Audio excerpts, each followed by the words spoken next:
2. It's on. 1, 2. It's on. Testing, testing, 1, 2. 1, 2. No gas, no blunts, no brew. 1, 2. To my adults and my youth. 1, 2. Their axes at the root. 1, 2. It's time to bear fruit. 1, 2. 1, 2. No gas, no blunts, no brew. 1, 2. To my adults and my youth. 1, 2. Their axes at the root. 1, 2. It's time to bear fruit. 1, 2. Lyrically putting you down with truth. It's the divine mixture. Rhymes plus divine scripture. No holdback. Jesus is in the rhyme so that your heart can be confronted by the God who wants your soul back. And no matter what.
When we begin to learn this whole thing and get this whole picture, you know, some of y'all know I play bid whist.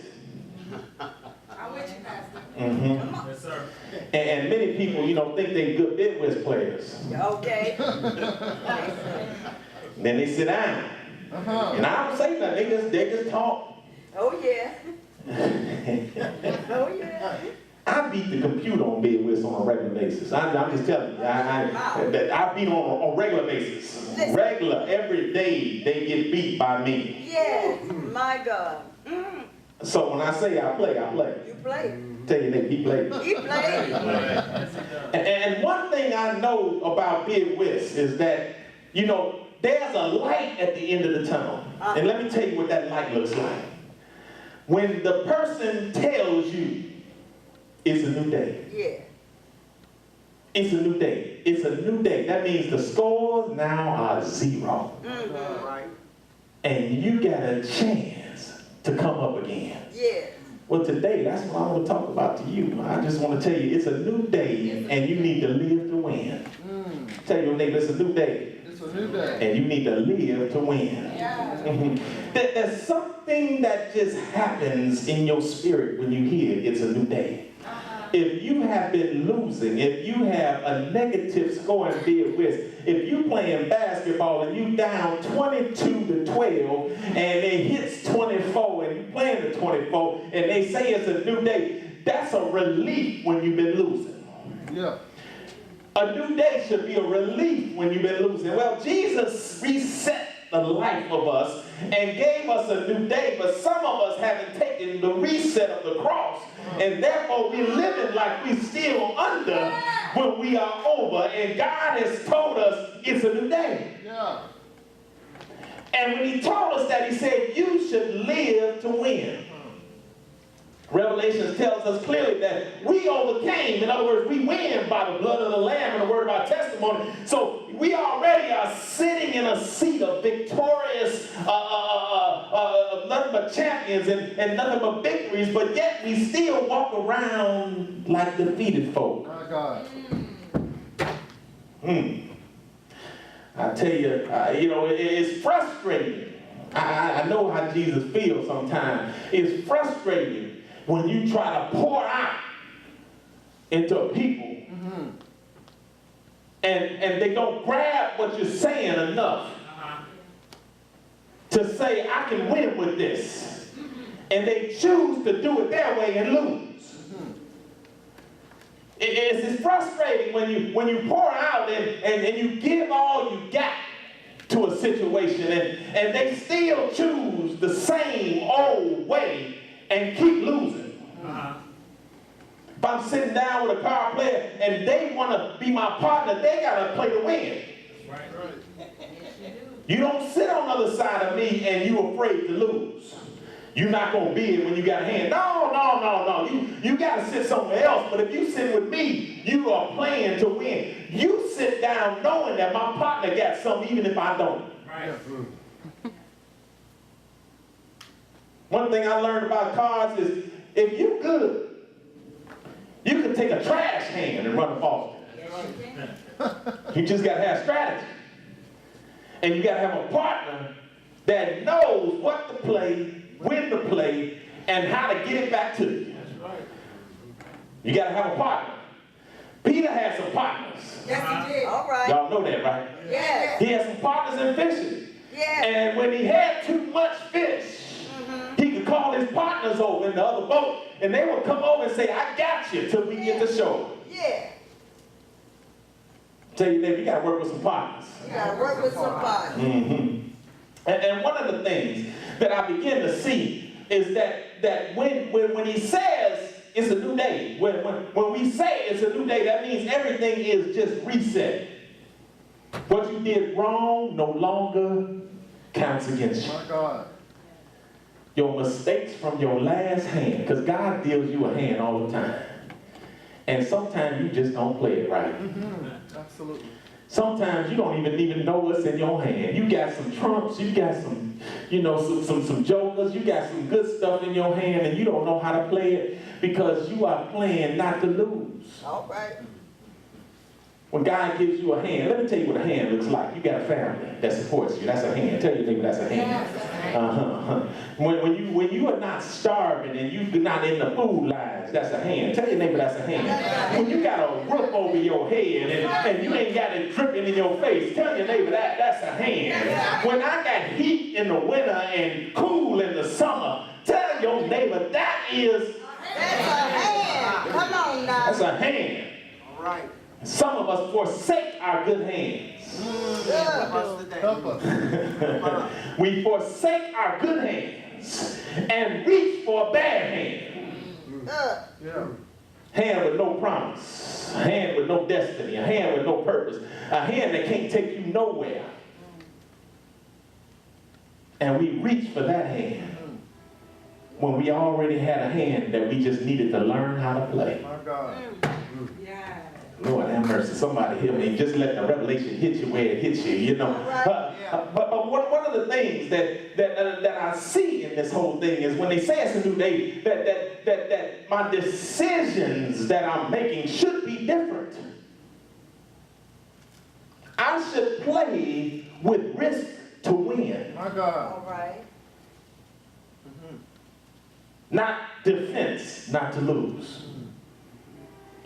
Risk to win says that when God gives me a dream, when he gives me a word, I should feel comfortable enough to step out on what he gives me. Because it's a new day. I have nothing to lose. And even if I lose this hand, I don't lose this game. And so stepping out won't hurt me, but I gotta step out in something that God gives me. Yeah. Right. God, in his infinite wisdom, in his superior architect, y'all know he's the master architect. He's up in heaven drawing up plans. He's sitting over the face of the earth, hovering over it to bring something forth out of the people of God. And he's doing all this. He's doing all this. He's doing all this to make you a winner. Every time you make a bad turn, God reroutes it. He's like GPS, God positioning system. He begins to reroute your life to get you back on course. You ever had a GPS and made a wrong turn and it says recalculate? God recalculates your decisions, your life, and gets you back on track by redirecting you and saying, oh, now you got to turn left. Yeah. Turn left again. Turn right, you back on course. You back on course. Tell your neighbor you back on course. Back on course. All he's trying to do is reset you so that you can win. Begin to look at this text and dive into it. I understand that some folks haven't learned that God hit the reset button. All right. We say Jesus is Lord, but has he really been Lord? We say Jesus paid it all, but why are we still trying to pay it? We say he redeemed us, but why are we acting like slaves? That's a life when you haven't realized that God hit the reset. And all he did was did it so you can win. Tell your neighbor, he did it so I can win. Why does it take a fatal disease for you to recognize how important life is? Take something so fatal that God has to heal you from it before you recognize that I should live a little bit differently.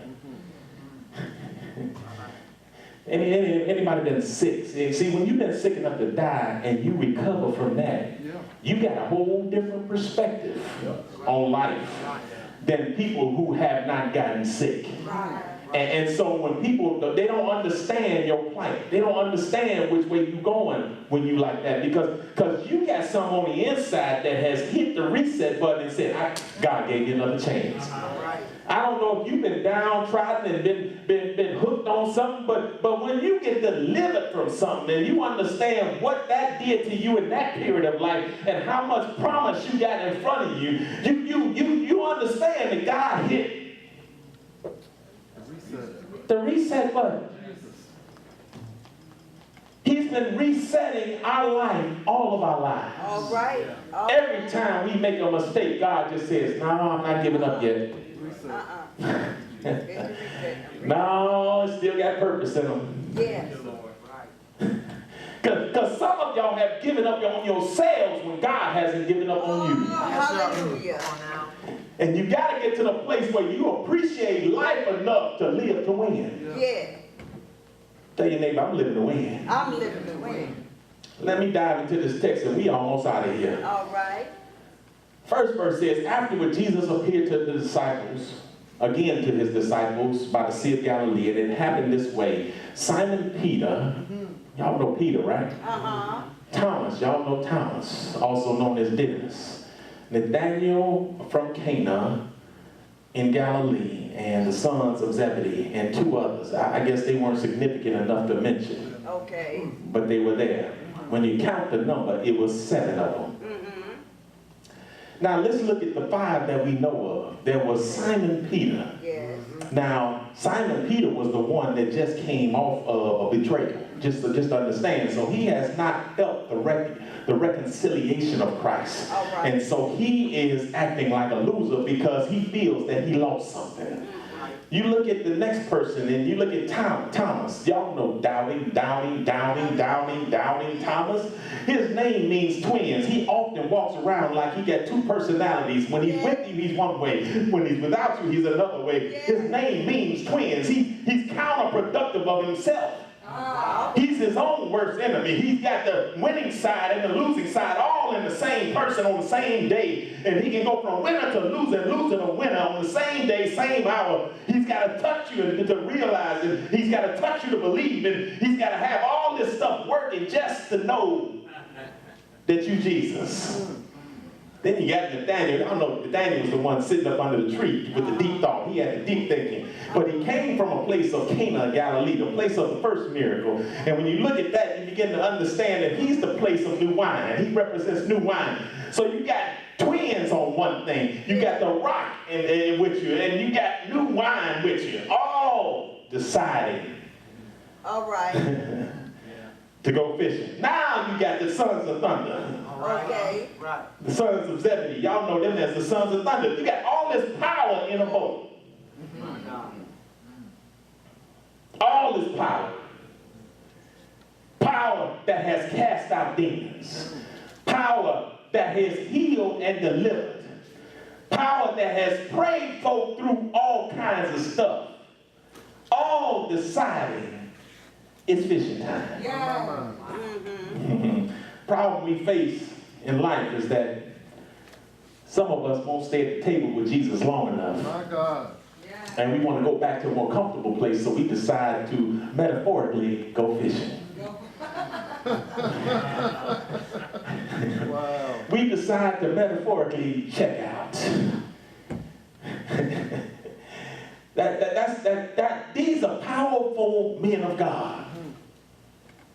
After the resurrection, they are at a place where God has now transitioned his power to them and said, you are my successors. I'm leaving my legacy in your hands. And you going, this is God's dream team. Those he imparted to. Those he sent out to cast out demons and heal all the sick. And they have gone. He's like, what have I left my legacy to? That's like a father spending all his life building up a business for his son. A mother building up her business for her family. And the mother and father pass away, and the kids squander the business. The business goes to the toilet. It is bankrupt.